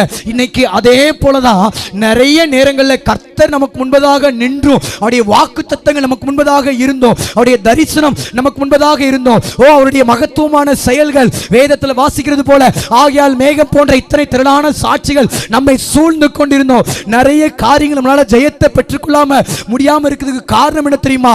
அதிகாரத்தை மறந்ததுனால அவருடைய வேல்யூ என்னன்னு நம்மளுக்கு தெரியல. சொல்றது புரியுதா உங்களுக்கு? உங்க முன்பதாக கர்த்தர் இருந்தும் உங்க தலை மேல கையை வச்சு நிறைய பேருக்கு எனக்கு இங்க ஞாபகம் இருக்கு, என்னால நிறைய காரியங்களை சொல்ல முடியும். இதே இடத்துல ஜெபிக்கும் போது நிறைய ஊழியக்காரங்க தீர்க்கதரிசனம் உங்க மேல சொல்லியும் நிறைய அழைப்பை பெற்றுக்கொண்டோம், நிறைய காரியத்தை செய்வதற்காக முன் வந்தும் ஏன் உங்களால செய்ய முடியலனா, முதல் காரியம் உங்க மேல இருக்கிற வேல்யூ மறந்துட்டீங்க. ரெண்டாவது உங்களுக்கு முன்பதாக நிற்கிறோடைய வேல்யூ தெரியாம இருக்கிறீங்க. கர்த்தருடைய வேல்யூ ஒரு மனிதனுக்கு தெரிய ஆரம்பிச்சிட்டுனா அவன் கர்த்தருக்காக உயிரினாலும் கொடுப்பாங்க. ஹல்லேலூயா. அந்த சமாரிய ஸ்திரீக்கு நீங்க எல்லாரும் வேத பண்டிதர்கள், நல்லா வேதத்தை வாசிக்கிறவனால உங்களுக்கு புரியுற மாதிரி சீக்கிரமா டக்கு டக்குன்னு நான் சொல்லி முடிக்கிற நேரம் இல்லாத காரணத்தினால பாருங்க, அந்த சமாரிய ஸ்திரீக்கு 27வது வசனம் வரைக்கும் தனக்கு முன்பதாக நிற்கிறோடைய வேல்யூ தெரியல. ஆனா அதற்கு ஒரு கட்டத்துல தனக்கு முன்பதாக நிற்கிறவர் மெய்யான இயேசு கிறிஸ்துவா இருப்பாரோ அப்படின்னு சொல்லி அவ கண்டுபிடிச்சு அவ தெரிய முயற்சி செய்யும் போது தன்னுடைய நோக்கமா இருக்கிற தன்னுடைய நோக்கம் என்ன தெரியுமா, எப்படியாவது இந்த குடத்துல தண்ணி கொண்டு வந்துடணும். நீங்க அதுக்கு 27 வசனம் முன்னாடி வாஸ்து பார்த்தீங்கன்னா அவ கேட்கறது ஃபுல்லா அப்படிதான். ஏசப்பா நீங்க எனக்கு ஒரு தண்ணி கொடுத்தீங்கன்னா நீங்க கொடுக்கிற தண்ணி தாகமே எடுக்காதுன்னு சொல்றீங்களே, அப்ப நீங்க கொடுத்துட்டீங்கன்னா நான் இனிமேல் இந்த இடத்துக்கு வரவே தேவையில்லையே, நான் கஷ்டப்படவே தேவையில்லையே அப்படின்னு சொல்லி என்னென்னமோ காரியத்தை சொல்றா. அவளுடைய நோக்கம் ஃபுல்லா குடத்துல தண்ணி நிரப்பணும், குடத்துல தண்ணி நிரப்பணும். ஆனா ஒரு கட்டத்துல தனக்கு முன்பதாக நிற்கிறோடைய வேல்யூ என்னன்னு தெரிஞ்சதுனால தன்னுடைய நோக்கமா இருக்கிற அந்த குடத்தை வைத்து விட்டு ஊருக்குள்ள போய் சொல்லுகிறா.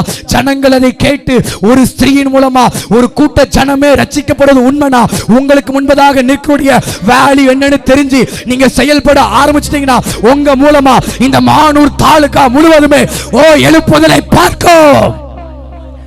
எத்தனை பேருக்கு சொல்லுகிறது புரிகிறது? ஹல்லேலூயா. உங்களை அழைத்தவர் சாதாரணமானவர் இல்லைங்க. அசாதாரணமான காரியங்களை செய்ய அவர் வல்லவராக இருக்கிறார்.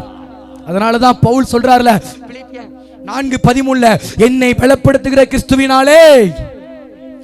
ஏன்னா என்னைய பலப்படுத்துறது மனுஷன் கிடையாது, என்னை பலப்படுத்துறது புகழ் கிடையாது, என்னை பலப்படுத்துறது மனுஷன் ஞானம் அல்ல, செல்வம் அல்ல, புகழ் அல்ல, பெருமை அல்ல, என்னை பலப்படுத்துகிறது கர்த்தர் என்றால் நிச்சயமாக என்னால எல்லாவற்றையும் செய்ய முடியும். ஏன்னா என் கர்த்தருடைய வேல்யூ என்னன்னு பவுல் தெரிந்து கொண்டதனால அந்த வார்த்தையை சொல்லுகிறார். அதே போல நீங்களும் கர்த்தருடைய வேல்யூ என்னன்னு தெரிய ஆரம்பிச்சுட்டு நினைச்சுக்கோங்களேன், தைரியமா எந்த காரியத்தினாலும் செய்வீங்க. நான் சொல்றது புரியுதா? ஹல்லேலூயா. ஹிமாச்சல்ல நவம்பர் மாதம் மீட்டிங் நடத்தும் போது நான் போட்ட பட்ஜெட் 4 லட்சம் ரூபா, ஆனால் செலவு பண்ணது 6,50,000 ரூபா. 50,000 ரூபாய் கர்த்தர் மீதம் எடுக்க வைத்தா. ஹல்லேலூயா. நிறைய பாஸ்டர்ஸ் இங்கே வந்து இங்கே ஜோம் பண்ணிங்க, உங்க எல்லாருக்குமே தெரியும் 4 லட்சம் ரூபாய்க்காக நாங்கள் ஜெபிச்சோம். ஆனால் கர்த்தர் கொடுத்தது 7 லட்சம் ரூபாயை கர்த்தர் கொடுத்தா. ஒரு கட்டத்தில் நாங்கள் ட்ரெயின் ஏறும் போது வரைக்கும் எங்கள் கையில் காசு இல்லை, அதுக்கு முன்னாடி வரைக்கும் 2 லட்ச ரூபா செலவு பண்ணிட்டோம். ட்ரெயின் ஏறும் போது எங்கள் கையில் வெறும் 15,000 ரூபாய் தான் இருந்துச்சு. சாட்சிக்கு என் பிள்ளைங்க உட்காந்துருக்காங்க, சிங்க உட்காந்துருக்கிறான், ஆம்ஸ்டாங் உட்காந்துருக்கிறான், கேட்டு பாருங்க. வெறும் 15,000 ரூபாயோட சென்னை சென்ட்ரல் ஸ்டேஷனில் காலை 5 மணிக்கு நாங்கள் ட்ரெயின் ஏறினோம். ட்ரெயின் ஏறதுக்கு முன்னாடி நான் ஆண்டோட சொன்னேன், என் கையில் 15,000 ரூபாய் தான் இருக்கு, இந்த 15,000 ரூபாய் வேல்யூ என்னன்னு எனக்கு தெரியாது, ஆனா கர்த்தாவே உங்க வேல்யூ என்னன்னு எனக்கு தெரியும். ஏன்னா இந்த தரிசனத்தை கொடுத்தவங்க நீங்க, இந்த திட்டத்தை கொடுத்தது நீங்க, இந்த ஊழியத்தை கொடுத்தது நீங்க, நீங்க செய்வீங்கன்னு சொல்லி நான் நம்புறேன்னு சொல்லி நான் ட்ரெயின்ல கால் எடுத்து வச்சேங்க. கர்த்தர்ட்ட சொன்னேன், நான் ஹிமாச்சல்ல இறங்குறதுக்குள்ளேயே நீங்க பணத்தை சந்தித்து கொடுப்பீங்கன்னு சொல்லி தேவ சமூகத்துல ஜெபிச்சு நான் ட்ரெயின் ஏறும் போது ஹிமாச்சல்ல காலை வைக்கிறதுக்குள்ளே அந்த பணத்தேவைகள் அத்தனையும் கர்த்தர் சந்தித்து கொடுத்தா. ஹல்லேலூயா. 50,000 ரூபாய் மீதம் எடுத்து அதையும் ஊழியத்தில் போடுறதுக்கு தேவன் உதவி செஞ்சாருங்க. ஆமென். கர்த்தருடைய வேல்யூ என்னன்னு உங்களுக்கு தெரியணுங்க. நிறைய நேரங்களில் சோர்ந்து போய் உட்கார்ந்துருக்கிறீங்கள, உங்க விசுவாசத்தின் வேல்யூ என்னன்னு நம்ம வாசிக்கலாமா? எபிரேயர் 11வது அதிகாரம் 32வது வசனத்தை வாசிங்க பார்க்கலாம். எபிரேயர் 11வது அதிகாரம் 32வது வசனம் சீக்கிரமாக. எபிரேயர் 11:32. எபிரேயர் 11:32. இன்னும் நான் என்ன சொல்லுவேன்?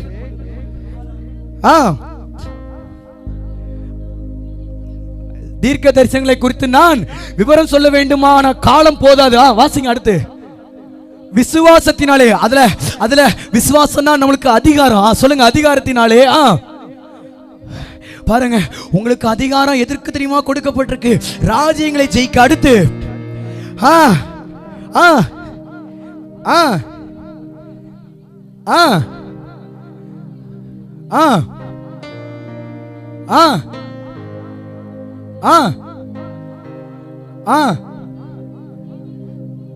ஹல்லேலூயா. எவ்வளவு காரியம் உங்களுக்கு கொடுக்கப்பட்டிருக்கு பார்த்தீங்களா? இதை காட்டிலும் நீங்க அதை தொடர்ந்து வாசித்து பார்த்தீங்கன்னா அவ்வளவு காரியங்கள் கொடுக்கப்பட்டிருக்கு. யோசிச்சு பாருங்க. ஆரம்ப நாட்கள்ல உங்க மேல இருக்கிற உங்க முன்பதாக இருக்கக்கூடிய வேல்யூ தெரிஞ்சதுனால அவ்வளவு பராக்கிரமான காரியத்தை செஞ்சவங்க தான் இங்க உட்கார்ந்து இருக்கிறீங்க. ஆனா இன்னைக்கு என்னால செய்ய முடியலையே, ஐயோ எனக்கு இந்த மீட்டிங் நடத்ததே யோசனையா இருக்கு, இந்த தரிசனத்தை நிறைவேற்ற யோசனையா இருக்கு, ஜெபிக்க யோசனையா இருக்கு அப்படின்னு சொல்லி உட்கார்ந்து கவலைப்பட்டு இருக்கிறீங்க. கவலைப்படாதீங்க. உங்களுக்கு முன்பதாக இருக்கக்கூடிய வேல்யூ இன்னும் அப்படியே தான் இருக்கு. அவரும் அங்கேயே தான் இருக்காரு. அவரை குறித்து தெரிந்து கொண்டு இன்னமாக ஜெபித்து நீங்க எழுந்த காரியத்தை நடப்பீங்க. உங்கள் மூலமா இவர் செய்கிற காரியம் பயங்கரமா இருக்கும். என்னால சொல்ல முடியுங்க, இங்க உட்கார்ந்து இருக்கிறவங்க நிறைய காரியங்களை கர்த்தருக்காக செஞ்சவங்க. பிசாசு உங்களை பார்த்து பயந்து ஓடுனது உண்மைங்க. நீங்க ஜெபிச்சாலே அற்புதம் நடந்தது உண்மை. நடக்க முடியாதவங்க எழுந்து நடந்தது உண்மை. அநேகருக்கு உதவி செஞ்சது உண்மை. நல்ல பாட்டு பாடினது உண்மை. நல்ல தீர்க்க தரிசனம் சொன்னது உண்மை. நல்லா ஜெபித்தது உண்மை. நல்ல வேதத்தை வாசித்தது உண்மை. இதை நான் சொல்லல, வெளிப்படுத்த ஆவியானவர் சொல்லுகிறார். ஆனா இன்னைக்கு உங்களால ஏன் அந்த காரியத்தை செய்ய முடியலனா உங்க ஆண்டவர் உடைய வேல்யூ நீங்க மறந்துட்டு இருக்கீங்க. மறக்காதீங்க. எழுந்து காரியத்தை நடப்பீங்க.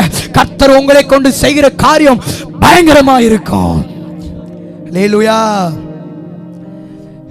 எப்தாவை போல நீங்க துரத்தப்படலாங்க. கவலையே படாதீங்க. துரத்தினது வேணாம். எப்தாவுடைய சகோதரனா பிள்ளைகளா இருக்கலாம். ஆனா எப்தாவை அழைத்து வந்தது மூப்பர்கள். ஹல்லேலூயா. பெரிய பெரிய தலைவர்களை துறந்தார்கள். அவ துரத்திவிடும் போது, ஓ நீ பரஸ்திரியின் மகன் என்று சொல்லலாம், நீ விலை மாதுவின் மகன் என்று சொல்லலாம். ஆனால் அழைக்கப்படும் போதோ நீர் எங்களுக்கு தலைவனாக, நீர் எனக்கு ராஜாவாக, ஓ நீர் எங்களுக்கு சேனாதிபதியாக இருக்க வேண்டும் என்று சொல்லி ஒரு நாள் உங்க வேல்யூ மறந்துடாதீங்க. இன்னைக்கு வேணா ஒரு எப்தாவை போல அநேகர் உங்களை துரத்தலாம். உங்க வேல்யூ தெரியாம, உங்க மேல இருக்க அத்தாரிட்டி தெரியாம ஒரு நாள் துரத்தலாம். துரத்துறது வேணா 2 பேர் 3 பேரா இருக்கலாம். ஆனா அழைக்கும் போது அநேகர் அழைக்கும்படியாய், அநேகருக்குடைய ஓ காரியங்களுக்கு நீங்கள் யுத்தத்தை பண்ணும்படியாய் இங்க அநேக எப்தாவை கர்த்தர் எழுப்பி கொடுக்க போகிறார். எத்தனை பேர் நம்புறீங்க? எனக்கு இந்த வார்த்தையை கர்த்தர் ஆரம்பத்திலே சொல்ல சொன்னா, இப்ப மறுபடியும் ஞாபகப்படுத்தினா. ஹல்லேலூயா. எப்தாவுடைய அடையாளம் விலை பரஸ்திரியின் மகன் போட்டிருக்கும், விலை மாதுவின் மகன். அப்படி இருந்த ஒரு அடையாளம் வேல்யூ தெரிய ஆரம்பிச்சுச்சோன்னே அந்த அடையாளம் எங்க போய் நிக்குது பாத்தீங்களா? சேனாதிபதி, தலைவன். எனக்கு சொல்ல முடியும், இங்க இருக்கிறவங்க உங்களை அநேகர் துரத்தலாங்க. கவலைப்படாதீங்க. துரத்தும் போது உங்க வேல்யூ தெரியாம இருக்கலாம். ஆனா அழைக்கும் போது உங்க வேல்யூ தெரியும். நிறைய பேர் உங்களை ஏளனமா பேசலாங்க. நிறைய பேர் உங்களை காயப்படுத்தலாம், கஷ்டப்படுத்தலாம். உங்க குடும்பம் உங்களை ஏளனமா பேசலாம்.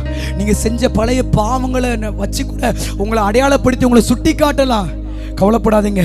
அந்த அடையாளத்தை கர்த்தர் ஒண்ணுமில்லாம ஆக்கிடுவாரு. எப்தாக்கு அந்த அடையாளம் துரத்தி விடும் போது அடையாளப்படுத்தினாங்க, ஆனா அழைக்கும் போது அடையாளப்படுத்தினாங்கன்னு சொல்லி போட்டிருக்கா? இல்ல. அடையாளம் மறந்தது. சேனாதிபதி என்ற அலையாடும், தலைவன் என்ற அலையாடும். ஹல்லேலூயா. கர்த்தர் உங்களை கொண்டு செய்கிற காரியம் இன்னும் அதிகமா இருக்கிறதுங்க. நான் நம்புறேன், நான் விசுவாசிக்கிறேன். இங்க வந்திருக்கிறவங்களுக்கு தான் இந்த வார்த்தைன்னு சொல்லி என்னால் இந்த பலிபீடத்துல இருந்து நம்ப முடியும். எத்தனை பேர் உண்மைன்னு சொல்றீங்க? எத்தனை பேர் உண்மைன்னு சொல்றீங்க? உங்களை சாதாரணமா நினைக்காதீங்க. உங்களை கொண்டு கர்த்தர் பெரிய காரியங்களை செய்ய முடியுங்க.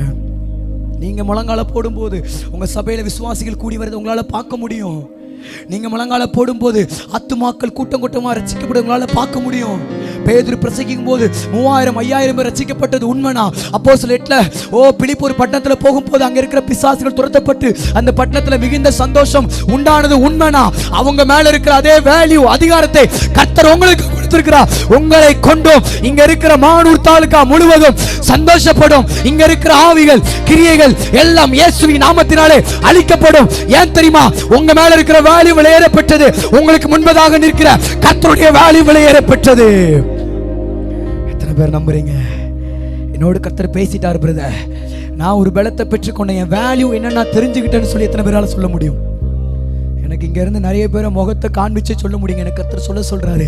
ஆனாலும் நான் சொல்ல விரும்பல. தயவு செஞ்சு உங்க வேல்யூ மறந்துடாதீங்க. உங்க வேல்யூ மறந்தனால தான் யோனாவை போல கப்பல்ல அடித்தட்டில் போய் படுத்து கிடக்கீங்க. நீங்க அடித்தட்டில் படுக்கிறதுக்காக தெரிந்து கொள்ளப்பட்டவங்க இல்லைங்க. ஒரு தேசத்தை ரட்சிக்கும்படியாக அழைக்கப்பட்டவங்க நீங்க. ஹல்லேலூயா, ஹல்லேலூயா. கர்த்தருடைய நாமத்திற்கண்டு தாயின் கருவுல உருவாதற்கு முன்னமே உன்னை கர்த்தர் தெரிந்து கொண்டது காரணம் என்ன தெரியுமா? நீ தீர்க்க தரிசனம் உரைக்கிறதுக்காக, ஜனங்களுக்கு தீர்க்க தரிசியாக வைப்பதற்காக கர்த்தர் உன்னை தெரிந்து கொண்டிருக்கிறார். ஆனால் இன்னைக்கு உங்கள் வேல்யூ மறந்ததுனால தான் உங்களால் தீர்க்க தரிசனத்தை கூட ஒழுங்காக நம்ப முடியல. நீங்களே தீர்க்க தரிசனம் ஆவி பெற்றவர்கள் தான், ஆனால் இன்னைக்கு தீர்க்க தரிசனம் நம்ப முடியாமல் இருக்க காரணம் என்ன தெரியுமா? உங்கள் வேல்யூ நீங்கள் மறந்துட்டீங்க, உங்கள் முன்பதாக இருக்கிற வேல்யூ நீங்கள் மறந்துட்டு இருக்கிறீங்க. நான் உண்மைதானங்க சொல்கிறேன் பாஸ்டர், நான் எதுவும் தப்பாலாம் பிரசங்கம் பண்ணல.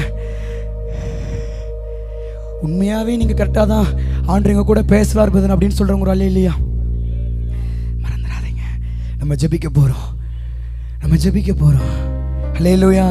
எல்லாம் எழுந்து நின்றுக்க பார்க்கலாம். இன்னும் என்னால் நிறைய காரியங்களை சொல்ல முடியும். நான் கர்த்தர் சொல்கிறா, போதுமான அளவுக்கு நான் என் பிள்ளைகளோடு நான் பேசிட்டேன். இனி நீங்களும் கர்த்தர் மாத்திரம்தான். கண்ணை மூடுங்க. நான் மறுபடியும் சொல்கிறேன், உங்களுக்கு முன்பதாக நான் என்னை தாழ்த்துறேன். தயவு செஞ்சு என்னையே பார்க்காதீங்க.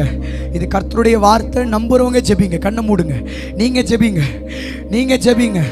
வேல்யூ மறக்கப்படும் போது உங்களால் எந்த ஒரு காரியத்தை செய்ய முடியாது.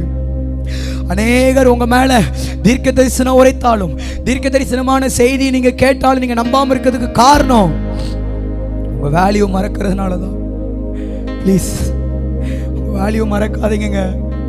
ப்ளீஸ் கொஞ்சம் ஜெபிங்களேன். உங்களை ஏளனமா பேசுறாங்களா? எப்தா மாதிரி உங்களை ஏளனமா பேசுறாங்களா? உங்களை அடையாளப்படுத்துறாங்களா? ஐயோ, வேசியின் மகன் சொல்றாங்களா? தகப்பனுடைய சுதந்திரம் உனக்கு இல்லைன்னு சொல்றாங்களா?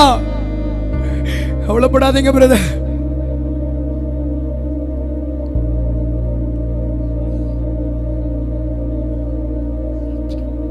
ஜெபிங்க ப்ளீஸ். தயவு செஞ்சு அடையாளம் மாற்றப்படுகிற நாட்கள் வரப்போகிறது.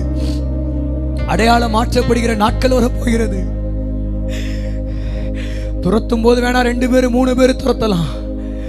அழைக்கும் போது சேனாதிபதியாக, தலைவனாக கர்த்தர் அழைக்க போறார். அடையாளம் மாற்றப்படுகிற நாட்கள் வரப்போகிறது பிரதர். அடையாளம் மாற்றப்படுகிற நாட்கள் வருகிறது. values very important. சாதாரணமானவல்ல. ஏன் இந்த தோல்வின்னு கேட்டல்ல, ஏன் எனக்கு இந்த கவலை, ஏன் எனக்கு இந்த தோல்வி? உன் வேல்யூ நீ மறந்துட்ட. உனக்கு முன்னதாக நிற்கக்கூடிய வேல்யூ மறந்துட்ட. மறக்காத. எழும்பி வாங்க. வேல்யூ மறந்துடாதீங்க பாஸ்டர்ஸ். வேல்யூ மறந்துடாதீங்க. உங்க மேல இருக்கிற ஊழிய அழைப்பு, உங்க மேல இருக்கிற தரிசனம், உங்க ஜெபத்துக்கு கூட ஒரு வேல்யூ இருக்கு. யாரு சொன்னா நடக்கும் சகோதரி, நிச்சயமா நடக்கும். சாசு மறக்க வச்சிட்டு இருக்கிறான், வேல்யூவை கண்ணீரை மறக்க வச்சிட்டு இருக்கிறான். மறந்துடாதீங்க. இன்னும் கொஞ்ச நாட்கள் தான், நாளைதான் அதை விளங்க பண்ணும்.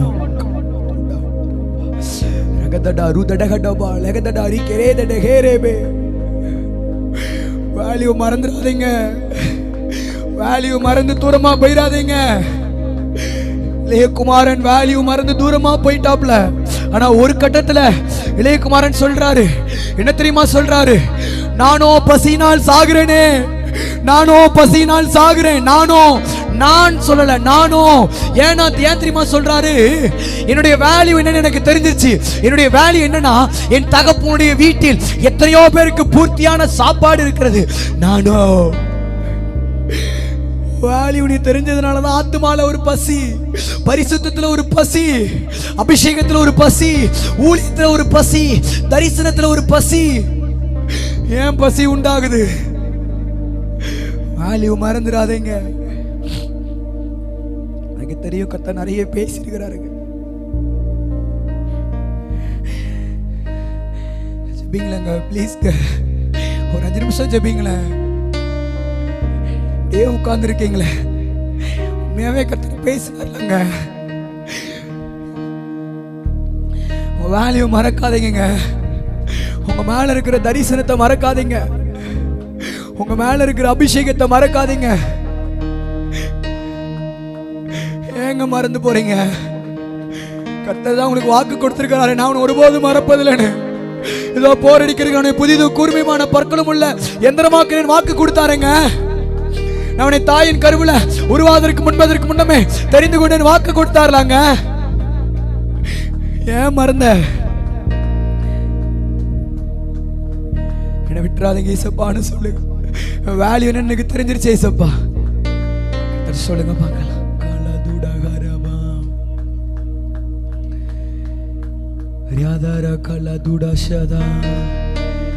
என்ன மறக்காதீங்க, விட்டு விலகாதீங்க, உங்க முகத்தை நீங்க மறைச்சானா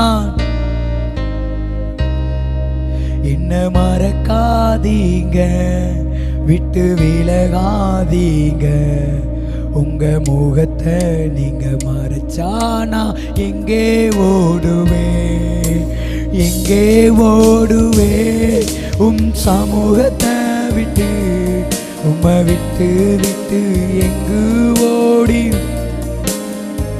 சொல்லுங்க. சமூகத்தை விட்டு, உம்மை விட்டு விட்டு எங்கு ஓடி ஒளிய முடியுமோ. என்ன மறக்காதீங்க, விட்டு விலகாதீங்க. உங்க குடும்பம் உங்களை ஏளனமா பேசலாம், உங்க கணவர் உங்க ஏளனமா பேசலாம்.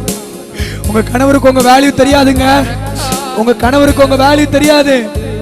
உங்க பிள்ளைகளுக்கு உங்க வேல்யூ தெரியாது. அதனாலதான் உங்களை ஏளனமா பேசுறாங்க.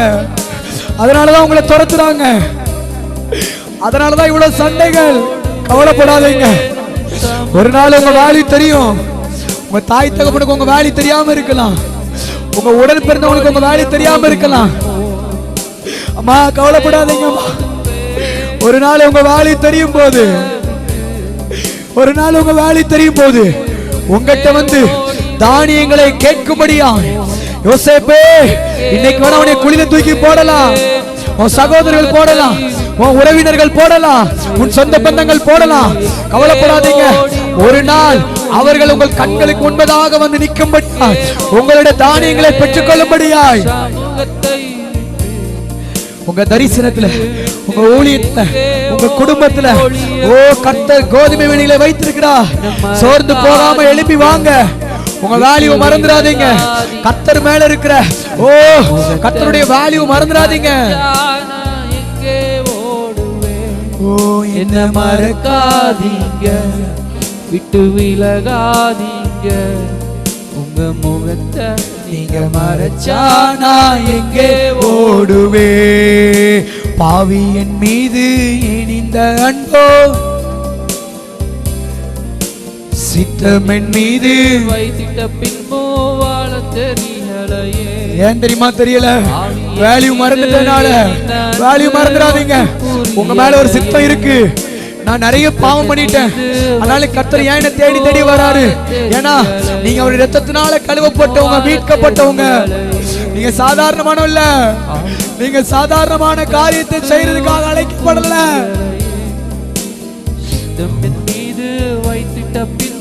வாழ தெரியலையே, இன்னும் வாழ தெரியலையே, எங்கே ஓடுவே உன் சமூகத்தை விட்டு, உம்மை விட்டு விட்டு எங்கே ஓடி ஒளிய முடியுமோ.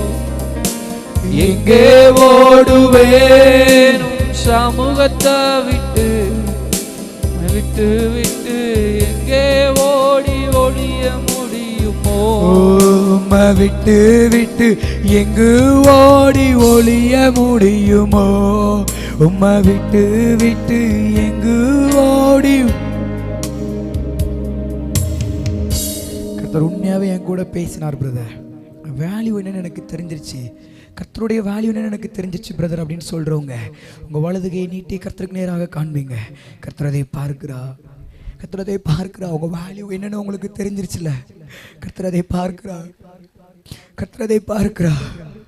கர்த்தருடைய வேல்யூ சாதாரணமானது இல்லைங்க. உங்க மேல இருக்கிற வேல்யூ சாதாரணமானது இல்லைங்க. தகப்பனுடைய வேல்யூ என்னன்னு பிள்ளைக்கு தெரியாம இருந்தனாலதான் பிள்ளை தூரதேசத்துக்கு போனா. ஆனா பிள்ளையுடைய வேல்யூ என்னன்னு தகப்பனுக்கு தெரிஞ்சதுனாலதான் தகப்பன் தூரத்தில் வருகும் போதே அவனை கண்டுன்னு சொல்லி போட்டிருக்கும். ஏன்னா தகப்பனுக்கு தெரியும் தான் பிள்ளையுடைய வேல்யூ என்னன்னு. அதனால தான் அவனுக்கு வெண் வஸ்திர முத்திரை மோதம் பாதரட்சை கொளுத்த கன்று அவருடைய பிள்ளைங்கிற அதிகாரம் மறுபடியும் கர்த்தரை ஞாபகப்படுத்த சொல்லுகிறார். அன்பின் பரலோக பிதாவே, நீர் பேசின நல்ல வார்த்தைகளுக்காக நன்றி செலுத்துற தகப்பனே. வார்த்தை உங்களுடையதப்பா. இந்த வார்த்தையின் மூலமா எங்களோடு நீங்க பேசியிருக்கிறீங்கப்பா. எங்க வேல்யூ என்னன்னு எங்களுக்கு தெரிஞ்சிருச்சேப்பா. நாங்கள் நிலைத்து நிற்கப்பா.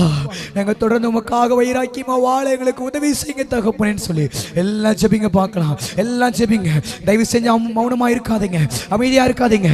ஜெபிக்க ஆரம்பிங்க, ஜெபிக்க ஆரம்பிங்க. ஒரு 2 நிமிஷம் ஜெபிங்க, ஒரு 2 நிமிஷம் ஜெபிங்க.